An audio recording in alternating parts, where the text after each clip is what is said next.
Swiss Family Robinson, Chapter 6. Having now discovered how to provide bread for my family, my thoughts began to revert to the wreck and all the valuables yet contained within it. Above all, I was bent on acquiring possession of the beautiful pinnace, and aware that our united efforts would be required to do the necessary work, I began to coax and persuade the mother to let me go in force with all her boys, except Franz.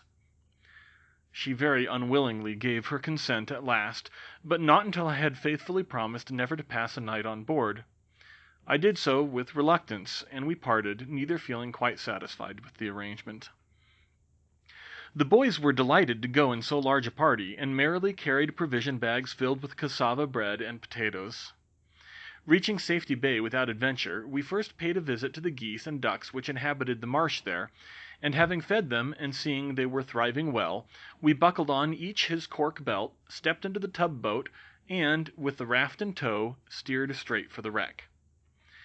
When we got on board, I desired the boys to collect whatever came first to hand, and load the raft to be ready for our return at night, and then we made a minute inspection of the pinnace. I came to the conclusion that difficulties, well nigh insuperable, lay between me and the safe possession of the beautiful little vessel. She lay in a most unget-at-able position at the further end of the hold, stowed in so confined and narrow a space that it was impossible to think of fitting the parts together there. At the same time, these parts were so heavy that removing them to a convenient place piece by piece was equally out of the question. I sent the boys away to amuse themselves by rummaging out anything they liked to carry away, and sat down quietly to consider the matter. As my eyes became used to the dim light which entered the compartment through a chink or crevice here and there, I perceived how carefully every part of the pinnace was arranged and marked with numbers, so that if only I could bestow sufficient time on the work, and contrive space in which to execute it, I might reasonably hope for success. Room to work in, boys! That's what we need in the first place!" I cried, as my sons came to see what plan I had devised, for so great was their reliance on me that they had never doubted the pinnace would be ours. "Fetch axes, and let us break down the compartment and clear space all round." So to work we went, yet evening drew near, and but little impression was made on the mass of woodwork around us. We had to acknowledge that an immense amount of labor and perseverance would be required before we could call ourselves the owners of the useful and elegant little craft, which lay within this vast hulk like a fossil shell embedded in a rock. Preparations for returning to shore were hastily made, and we landed without much relish for the long walk to Falconhurst, when, to our great surprise and pleasure, we found the mother and little Franz at Tentholm waiting for us. She had resolved to take up her quarters there during the time we should be engaged on the wreck. "In that way you will live nearer your work, and I shall not quite lose sight of you," she said, with a pleasant smile. "You are a good, sensible, kind wife," I exclaimed, delighted with her plan, "and we shall work with greater diligence, that you may return as soon as possible to your dear Falconhurst." "Come and see what we have brought you, mother!" cried Fritz. "A good addition to your stores, is it not?" And he and his brothers exhibited 2 small casks of butter, 3 of flour, corn, rice, and many other articles welcome to our careful housewife. Our days were now spent in hard work on board, first cutting and clearing an open space round the pinnace, and then putting the parts together. We started early and returned at night, bringing each time a valuable freight from the old vessel. At length, with incredible labor, all was completed.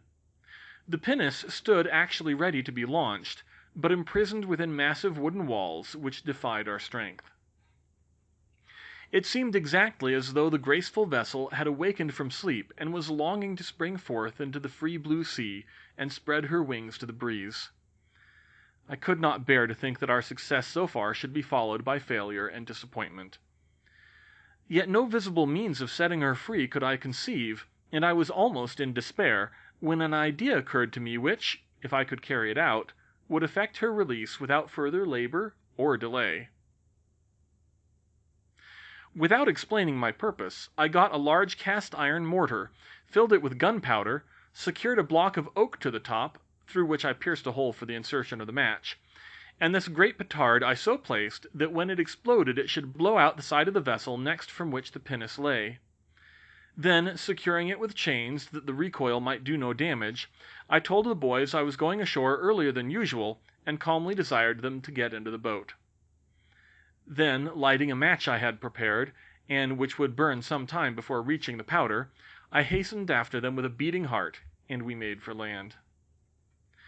We brought the raft close inshore and began to unload it. The other boat I did not haul up, but kept her ready to put off at a moment's notice. My anxiety was unobserved by anyone, and I listened with strained nerves for the expected sound. It came! A flash, a mighty roar, a grand burst of smoke.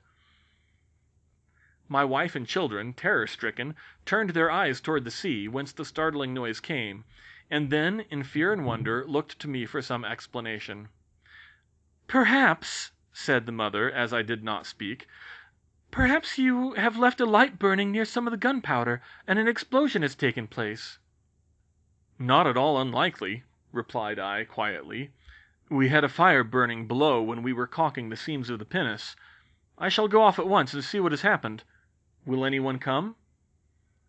The boys needed no second invitation, but sprang into the boat, while I lingered to reassure my wife by whispering a few words of explanation; and then joining them, we pulled for the wreck at a more rapid rate than we ever had done before. No alteration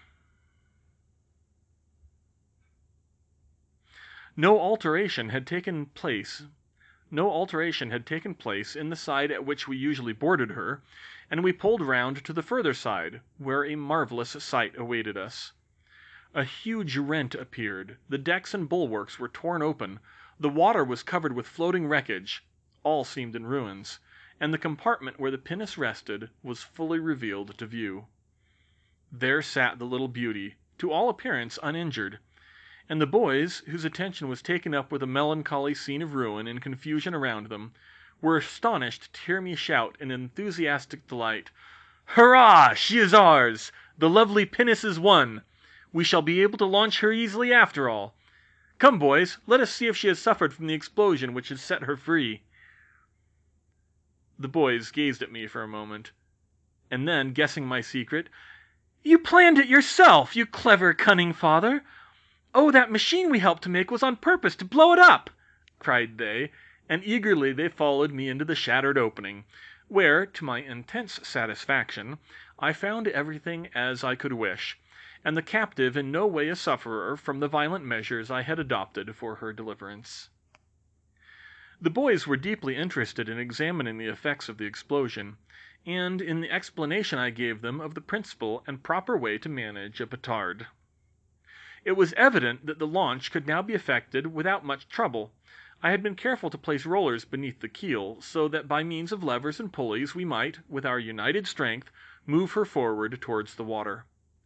A rope was attached by which to regulate the speed of the descent, and then, all hands putting their shoulders to the work, the pinnace began to slide from the stocks, and finally slipped gently and steadily into the water, where she floated as if conscious it was her native element, while we, wild with excitement, cheered and waved enthusiastically. We then only remained long enough to secure our prize carefully at the most sheltered point, and went back to Tentholm, where we accounted for the explosion, saying that having blown away one side of the ship, we should be able to obtain the rest of its contents with a very few more days' work. These days were devoted to completing the rigging, the mounting of her 2 little brass guns, and all necessary arrangements about the pinnace. It was wonderful what martial ardor was awakened by the possession of a vessel armed with 2 real guns. The boys chatted incessantly about savages, fleets of canoes, attack, defense, and final annihilation of the invaders. I assured them that, brilliant as their victories would doubtless be, we should have good cause to thank God if their fighting powers and new-born valor were never put to the test. The pinnace was fully equipped and ready to sail, while yet no idea of the surprise we were preparing for her had dawned upon my wife, and I permitted the boys, who had kept the secret so well, to fire a salute when we entered the bay. Casting off from the ship and spreading the sail, our voyage began. The pinnace glided swiftly through the water. I stood at the helm, Ernest and Jack manned the guns, and Fritz gave the word of command. "Fire!" Bang! Bang! rattled the thrilling report, which echoed and re-echoed off the cliffs, followed by our shouts and hurrahs. The mother and her little boy rushed hastily forward from near the tent, and we could plainly see their alarm and astonishment, but speedily recognizing us, they waved joyfully and came quickly to the landing place to meet us. By skillful management we brought the pinnace near a projection of the bank, and Fritz assisted his mother to come on board, where, breathless with haste and excitement, she exclaimed, "You dear, horrid, wonderful people! Shall I scold you or praise you? You have frightened me out of my wits. To see a beautiful little ship come sailing in was startling enough, for I could not conceive who might be on board, but the report of your guns made me tremble with fear, and had I not recognized your voices directly after, I should have run away with Franz, heaven knows where.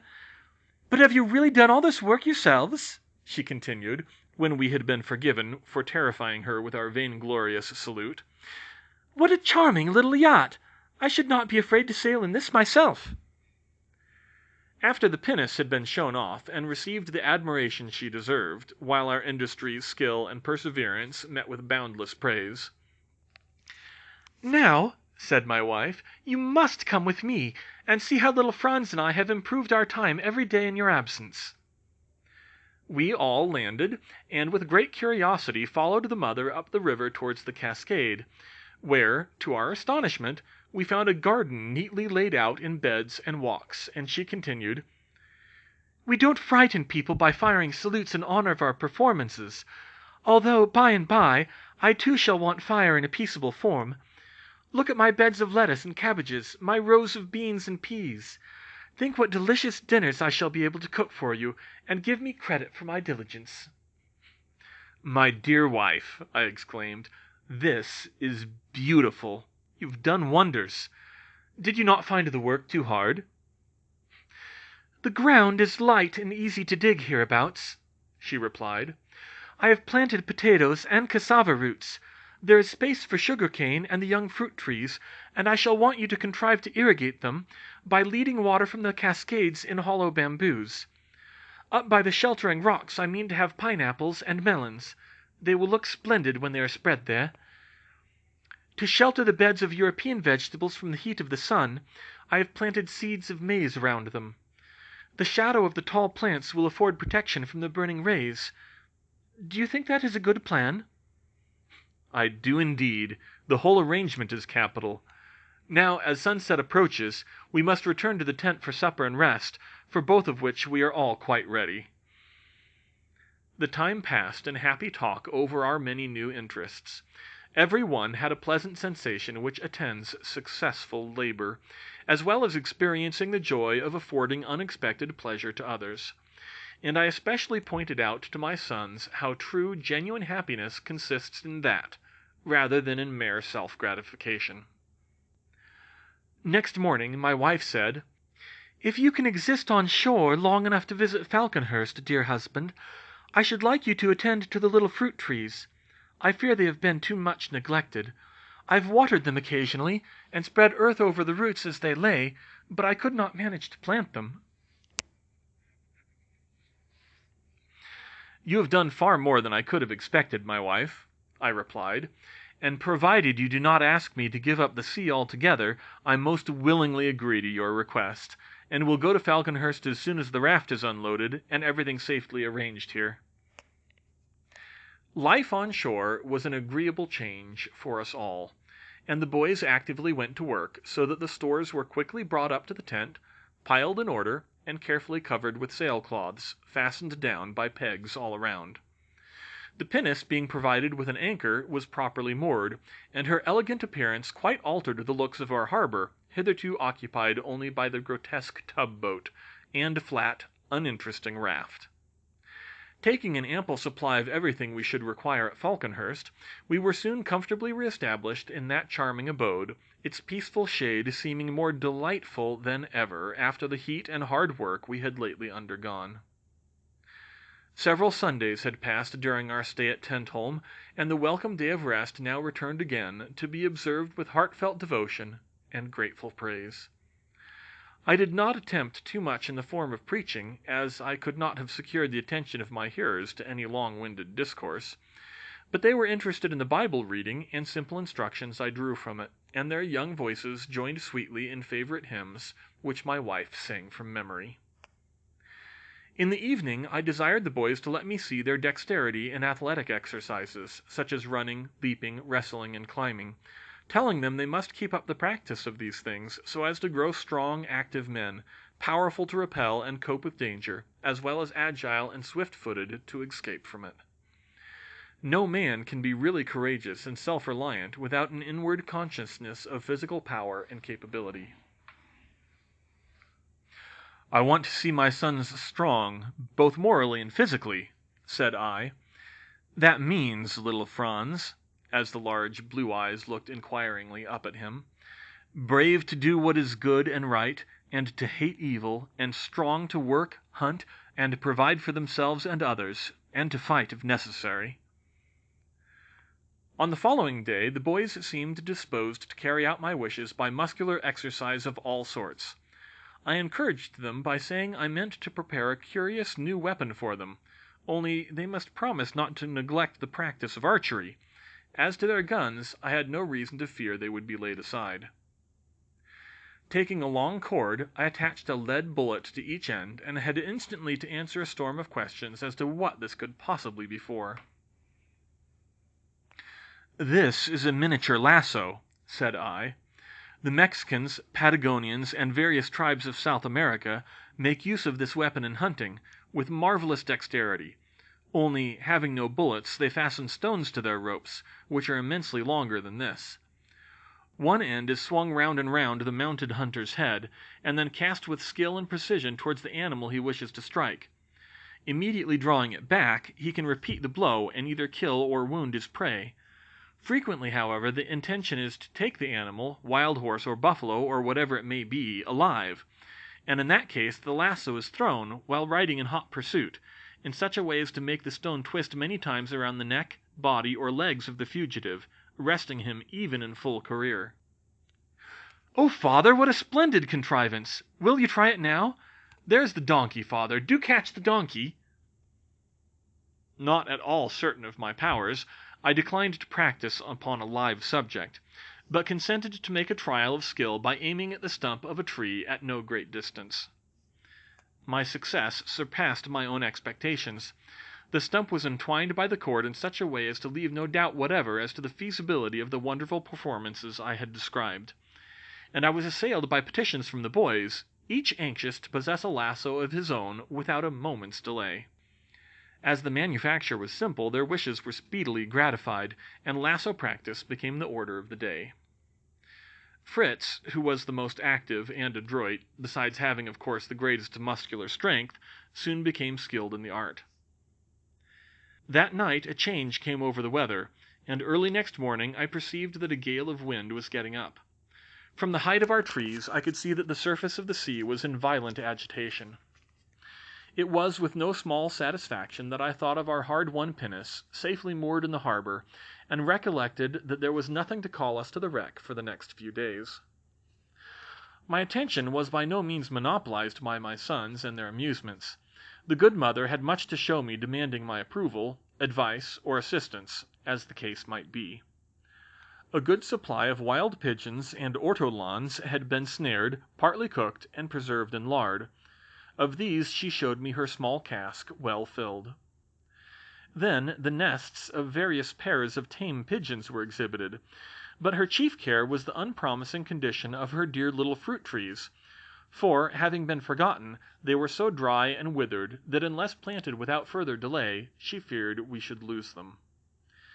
This needful work we set about, therefore, at once, proposing afterward an excursion to the Calabash Wood in order to manufacture a large supply of vessels and utensils of all sorts and sizes. Everyone was inclined for this expedition; consequently the planting of the orchard was carried on with surprising vigor, but was not completed until toward evening, and then all sorts of arrangements were made for an early start the next day. The mother and Franz were to be of the party, and their equipment took some time, for we meant to make a grand family excursion attended by our domestic pets and servants. By sunrise we were all astir, and everything quickly made ready for a start. The sledge, loaded with ammunition and baskets of provisions, and drawn by the donkey, was to be used for carrying home our gourd manufactures, as well as any other prize we might fall in with. Turk, as usual, headed the procession, clad in his coat of mail. Then came the boys with their guns and game bags. Their mother and I followed, and behind trotted Juno, not in very good spirits, poor dog, because Master Nips, who had no idea of being left alone, must needs ride on her back. On this occasion I took 2 guns with me, one loaded with shot for game, another with ball for our defense against beasts of prey. Flamingo Marsh was quickly crossed, and the magnificent country beyond lay extended in all of its beauty and fertility before our eyes. It was new to my wife and 2 of the boys, and the lovely prospect enchanted them. Here Fritz and Jack turned aside into the bush, where presently loud barking was followed by the quick report of a gun, and a large bird, which had risen from thicket, fell heavily to the ground before us. Far from resigning itself, however, to death or captivity, it sprung to its feet, and, unable to fly, rushed away with extraordinary speed, hotly pursued by the excited dog, while Fritz ran, panting, in the same direction, and Juno, eager to join the chase, sprang aside so suddenly that her rider was flung unceremoniously on the sand, as she darted to intercept the retreat of the active bird. This she cleverly accomplished, but its defense was maintained so fiercely, as it struck out with its powerful legs and sharp claws, that neither Fritz nor the dogs could master it. I hastened to their assistance, and found Juno holding on nobly by the wing she had seized, while the bird, which proved to be a magnificent bustard, struggled and fought fiercely. Watching my opportunity, I threw a large handkerchief over it, and with difficulty succeeded in binding its legs and wings. It was borne in triumph to the rest of our party, who meantime had been reclining on the sand.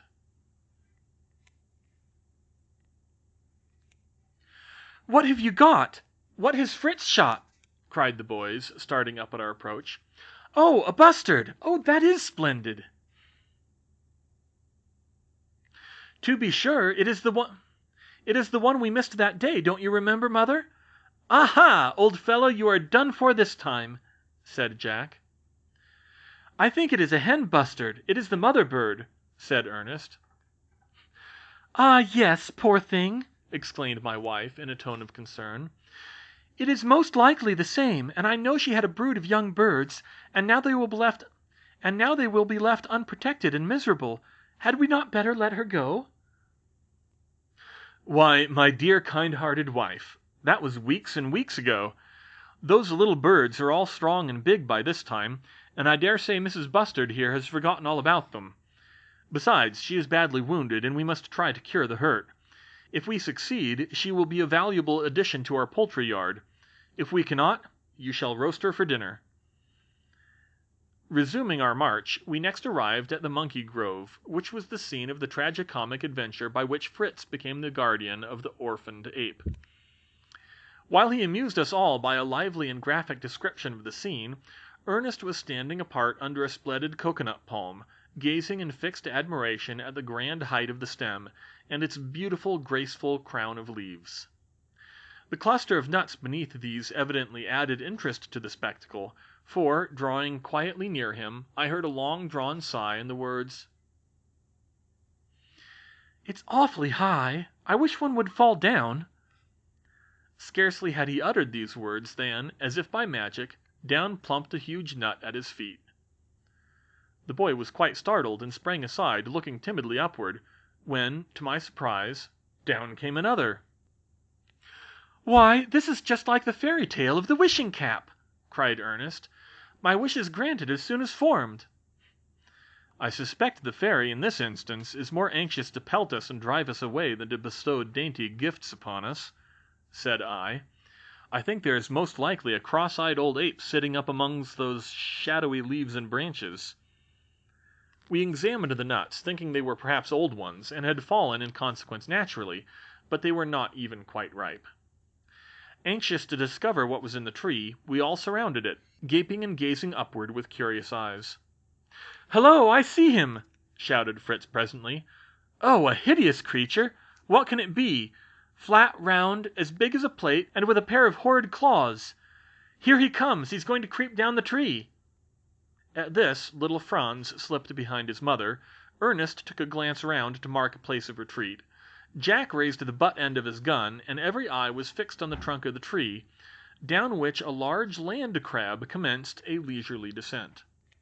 As it approached within reach, Jack hit at it boldly, when it suddenly dropped the remaining distance, and opening its great claws, sidled after him with considerable rapidity, upon which he fairly turned tail and ran. We all burst into a roar of laughter, which soon made him face about, and then, to our infinite amusement, the little fellow prepared for a fresh onset. Laying down all he was carrying, pulling off his jacket, and spreading it with wide out in both hands, he returned to the charge, suddenly threw his garment over the creature, wrapped it well round it, and then pummeled it with all the strength of his fists. For a few minutes I could do nothing but laugh, but then running to him with my hatchet, I struck several sharp blows on his bundle, which we opened carefully, and found within the land crab perfectly dead. "Well, this is an ugly rascal!" cried Jack. "If he hadn't been so hideous, I should not have dealt so severely with him. I wasn't a bit afraid. What is the creature's name?" "This is a crab, a land crab," said I, "of which there are many varieties, and this, I think, is called a cocoanut crab, or at least it deserves the name, for it is evidently very fond of eating these nuts, since it takes the trouble to climb the trees for them. The difficulty of getting at the kernel, too, is considerable. You showed no little presence of mind, Jack, when you thought of catching it in your jacket." "In fact, it might have been more than a match for you otherwise, for some are most determined fighters, and are very swift too. Now let us take it, as well as the nuts, to the sledge, and go on our way." Progress became difficult, for we were constantly stopped in passing through the wood by having to cut away the hanging boughs and creeping plants which interlaced them. Ernest was behind, and by called me back to see what proved to be an important discovery. From the several stalks of one of these creepers flowed clear cold water, and I recognized the Leon Rogue, which is known in America, and is so precious to the thirsty hunter or traveler. This is truly one of God's good gifts to man. The boys were much delighted by this curious plant.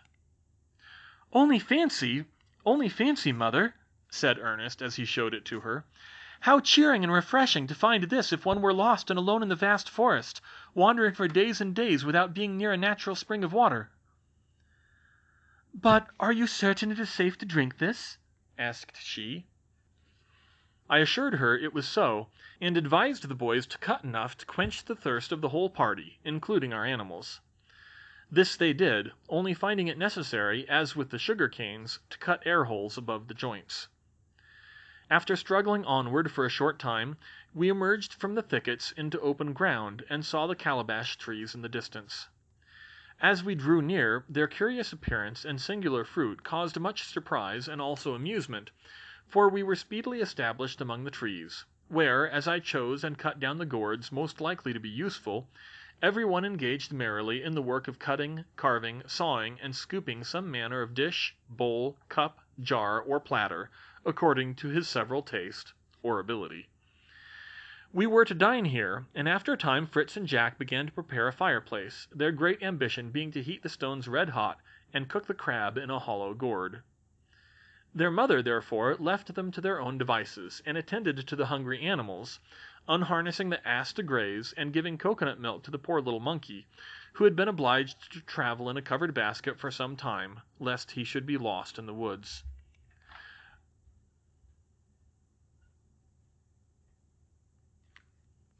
The wounded bustard had been completely forgotten, and from heat and thirst was suffering greatly until her friendly care revived it, and it was tied to a tree and allowed to move about, its fierce spirit greatly tamed by adversity. The cooking operations came to a stand soon after the fire was lighted, for it appeared that we had no more water in the jars we had brought, so the boys proposed to go in search of a spring. I agreed to accompany them. Ernest also wished to join us, and as our intention was to examine merely the surrounding wood, I saw no objection to leaving their mother and Franz for a short time. Very soon after our exploration began, Ernest, who was in front, turned with a face of terror, shouting, "A wild boar! An immense wild boar, father! Do come quick!" And, sure enough, I heard a loud snorting and puffing as some large animal passed hastily through the thick underwood beyond us. "After him, lads, after him!" cried I, hurrying forward. "Call the dogs! Stand ready to fire!" And we pressed through the bushes to the spot where Ernest had seen the creature. The ground was grubbed up, and some potatoes lay about, showing that we had disturbed him at his midday meal. Ernest and Jack were more disposed to gather the roots than to follow up the chase. Fritz and I alone went after the dogs, who eagerly pushed on, and by the sounds we heard had evidently attacked the boar at no great distance. Terrific barking, snarling, and grunting guided us to the scene of action, and we beheld our mastiffs, one on each side of a large respectable-looking pig, holding on by the great ears, while the animal, on seeing us, appeared rather to beseech our interference than to propose to offer a desperate resistance. In a moment the truth became apparent. The captive grunter was no fierce native of the forest, but our own runaway sow. Our excitement had been wound to so high a pitch that the discovery was quite a shock, and we felt half angry with the creature who had disappointed us. Then the absurdity of the whole thing made us laugh heartily, and calling off the dogs, the old lady was released from her ignominious position. Our laughter resounding through the wood brought Ernest and Jack from their potatoes to see what was going on. "Much use you two would have been, suppose we had required help," cried Fritz, as they recognized their old friend. Well, you see," returned Jack, "Ernest and I had a kind of presentiment that this was going to be the old sow, and just look at our fine potatoes." A good deal of joking on the subject ensued, but was interrupted by Ernest, who drew our attention to fruit resembling apples on the surrounding bushes, and on the grass beneath them. The sow was making amends for the fright and pain she had endured by munching and crunching this fruit at a great rate. Fritz feared that it might be the poisonous manchineel, against which I had once warned him, but on examining it I was induced to pronounce a more favorable opinion, and we collected a quantity in hopes that, if the monkey approved of it as well as the old sow, we might be able to enjoy a feast ourselves. All this time not a drop of water had we seen, and our own thirst increasing, we felt eager to procure some before returning to our resting place. Jack preceded us, and we made our way toward a high rock, which rose above the thickets, when he suddenly startled us by a loud cry of, "A crocodile, father! Father, father, a crocodile!" "Nonsense, boy! A crocodile, of all things, in this dry, parched forest, where we can't get so much as a mouthful of water?" On advancing to where Jack stood, I perceived that his mistake was not so very silly after all, for I beheld an iguana, one of the largest of the lizard species, and a truly formidable looking fellow.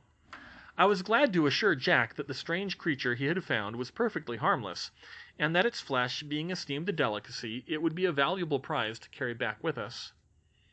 In another moment Fritz would have fired, but arresting his hand, "Your shot," I said, "would probably only wound the animal, and being extremely tenacious of life, it would certainly escape. We must gain possession of the sleeping beauty by a gentler method." "You are not going to kiss it, are you, father?" asked Jack with a grin. I tried to rebuke him for his impertinence, but, failing, I commenced operations. I first attached a cord and running noose to a stout stick, and, holding a light switch in my other hand, I began to approach the creature with soft, slow steps, while the boys looked on with the utmost curiosity.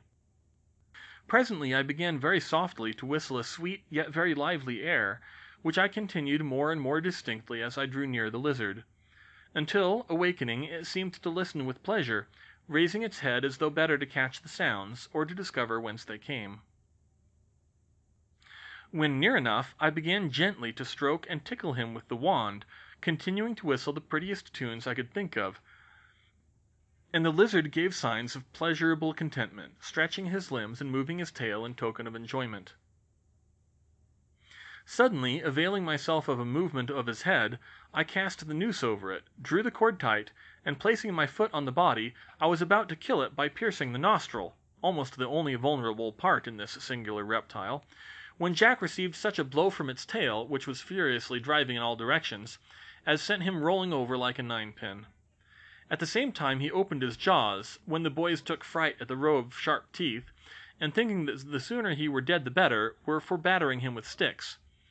But I, assuring them my method would kill him more quickly and without pain, thrust my rod into his nostril, on which the blood flowed, and the lizard soon expired. The boys seemed to think me as wonderful a person as a snake charmer, and the success of my stratagem, as well as of the means by which the lizard was slain, called forth great admiration, since they had never heard of the animal, nor of the method of capturing it so commonly practised in the West Indies. Now came the question of how we were to carry this unwieldy burden.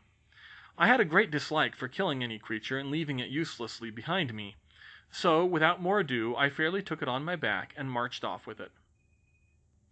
As we came toward the calabash wood, we could hear the voices of the deserted mother and child calling us in anxious tones, for indeed our protracted absence alarmed them. We shouted joyously in reply, and our appearance, as we issued from the woods, afforded them welcome relief from their fears, although the dreadful creature on my back startled them not a little. There was so much to tell, so much to be seen, that for a time hunger and thirst were forgotten, and no one thought even of the water we had vainly gone in search of, until Master Nips, having slyly possessed himself of some of our new-found apples, was discovered munching away and enjoying them amazingly, which instantly gave the boys a strong wish to eat some also, and as the bustard likewise pecked at them without hesitation, I felt sure there could be no danger, and on tasting them, I concluded it was the fruit of the guava, a West Indian plant, which we were delighted to have. Although refreshing, this fruit rather sharpened than appeased our appetites, and we were glad to eat the provisions we had brought from home, without waiting to cook anything, as we had originally intended. It was, in fact, high time to move homeward, and we thought it best not to encumber ourselves with the sledge and the greater part of its load, but to leave it until the next day. The ass was laden with the iguana and the bustard, and little Franz, tired as he was, looked in vain for a spare seat on its back.